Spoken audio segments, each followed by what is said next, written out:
અમદાવાદ કે જ્યાં 8 fire ઓફિસર્સને final show cause notice આપવામાં આવી છે। બોગસ સ્પોન્સરશિપ લેટરના આધારે ફાયર વિભાગમાં નોકરી મેળવવા મુદ્દે જવાબ આપવા માટે 10 દિવસનો સમય આપવામાં આવ્યો। હાઈકોર્ટના આદેશથી ખાતાકીય તપાસ કરવામાં આવી, જે બાદ ડિવિઝનલ ઓફિસર કેઝાદ દસ્તુર, ઓમ જાડેજા અને ઇનાયત શેખ, જ્યારે સ્ટેશન અધિકારી મેહુલ ગઢવી, સુધીર ગઢવી, અનિરુદ્ધ ગઢવી, અભિજીત ગઢવી અને શુભમ ખડિયાને શોકોઝ નોટિસ અપાઈ છે। Sub fire officer Asif Shaikh પાસેથી પણ જવાબ માંગવામાં આવ્યો।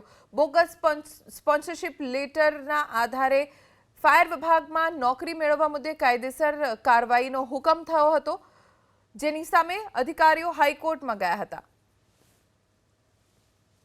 તો આસિસ્ટન્ટ સબ ઓફિસર, 5 સ્ટેશન ઓફિસર અને 2 ડિવિઝનલ ઓફિસર એ લોકોએ બોગસ સ્પોન્સરશિપના આધારે ડિગ્રી મેળવી અને અહીં નોકરીમાં જોડાયેલા એ બાબતે એમની વિજિલન્સ તપાસ ચાલુ હતી અને એ તપાસમાં કસૂરવાર જણાતા એમને ફાઇનલ શોકોઝ નોટિસ આપેલ છે।